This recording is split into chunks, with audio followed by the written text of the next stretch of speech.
She laughs at the right moments, says, "I'm fine," without hesitation, knows how to comfort everyone else perfectly.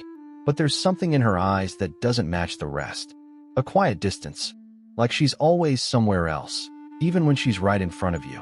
You might think she's just strong, or independent, or maybe even cold, but that's not what this is. She didn't become this way by choice. She became this way because life didn't give her a choice. And if you've ever met someone like her, or if you are her, then you know, this isn't strength. This is survival. She learned early that being soft wasn't safe. Maybe it started at home, where love came with conditions, where emotions were too much, where silence felt safer than speaking. Or maybe it wasn't one big moment. Maybe it was 1,000 small ones. Being misunderstood, being ignored, being hurt, and told to get over it. So she adapted. She became easier to handle, quieter, stronger on the outside, and slowly, without even realizing it, she stopped expecting anyone to really see her. Here's what most people don't understand. When someone goes through too much, they don't just move on. They change, not in obvious ways, but in subtle, almost invisible patterns. She overthinks everything, not because she wants to, but because her mind is always scanning for danger. What if I say the wrong thing? What if they leave? What if I'm too much again? Her brain learned that peace is temporary, so it prepares for chaos, even when things are calm. She struggles to trust, not because she's difficult, but because trust, for her, has always come with pain. People said they'd stay, and didn't. People promised, and broke it. So now, she listens more to actions than words. And even then, a part of her is always waiting for the other shoe to drop. She loves deeply, but carefully. There's a part of her that wants to give everything, to be all in. But there's another part that holds back, because she knows what it feels like to give everything and lose it anyway. Pause for a second. Think about someone like this. Or maybe, think about yourself. How often do you say, "I'm okay," when you're not? How often do you smile, just to avoid explaining? How often do you carry things no one even knows about? Just sit with that for a moment. Here's the deeper truth. When a girl has gone through too much, she becomes emotionally self-reliant. Sounds like a strength, right? But it comes at a cost.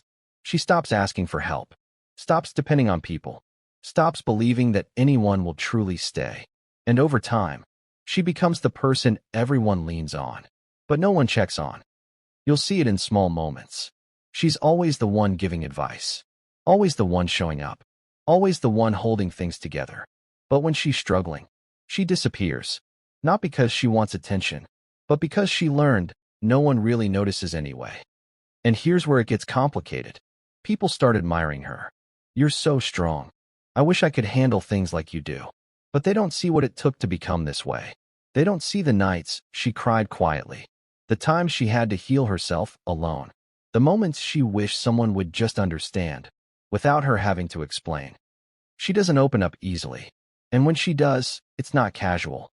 It means she's fighting against everything her mind is telling her. Every past experience whispering, "This is a mistake. You'll regret this." They'll leave too. So if she lets you in, even a little, that's not small. That's huge. Real life example. She might seem distant in a relationship, not texting back immediately, not expressing emotions the way others expect. And people assume she's not interested. She's playing games. But the truth?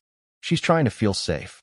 She's watching, learning, trying to understand if this is real or just another temporary illusion. Or maybe at work, she never complains, takes on more than she should, handles pressure like it's nothing, and everyone thinks she's got it all together. But inside, she's exhausted. She just doesn't know how to say, "I need help." Another pause. Ask yourself this. When did you learn that your feelings were a burden? Because that's where it usually begins. Here's the twist most people don't expect. The same experiences that made her guarded also made her incredibly perceptive. She reads people fast, understands emotions deeply, notices things others miss. Because she had to. It was never just a skill. It was survival.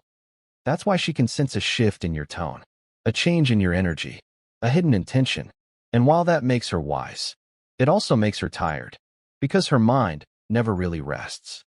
But here's something important. She doesn't want to be this way forever. She doesn't enjoy overthinking. She doesn't like feeling distant. She doesn't want to question every good thing that comes into her life. She just hasn't experienced enough safety to unlearn it. And healing? It's not instant. It doesn't happen just because someone says, "You can trust me." It happens slowly, through consistency, through patience, through actions that don't change when things get hard. If you are her, I need you to hear this. You are not too much. You just had to carry more than most people ever will. And yes, you built walls. But those walls, they protected something very real, something very sensitive, something that still deserves to be seen and understood. And if you know someone like her, don't rush her. Don't take her distance personally. And don't mistake her strength for invincibility. Because behind that strength is someone who once needed comfort and didn't get it. Final thought. A girl who has gone through too much doesn't need someone to fix her. She doesn't need saving. What she needs is someone who doesn't make her feel like she has to survive anymore. Someone who stays. Someone who understands silence. Someone who doesn't disappear when things get real. Because for the first time in her life, she's not looking for perfection. She's just looking for peace. And maybe that peace starts with you, with the way you speak to yourself when no one else is listening, with the way you stop apologizing for things that were never your fault. You don't have to earn rest anymore. You don't have to prove your worth through pain.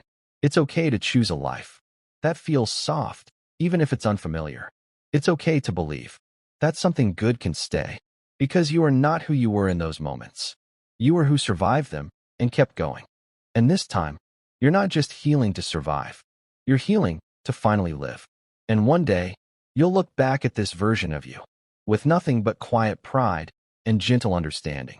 And the pieces of you that once felt broken will start to feel like strength in a different form. You'll stop chasing closure and start creating your own peace. The love you kept giving to others, you'll finally learn to give to yourself. And it won't feel forced anymore. It will feel natural, like coming home. Because healing isn't about becoming someone new. It's about returning to who you were before the world taught you to be afraid. Thanks for watching. If you enjoyed this video, don't forget to like, subscribe, comment, and share with your friends. Your support really helps the channel grow.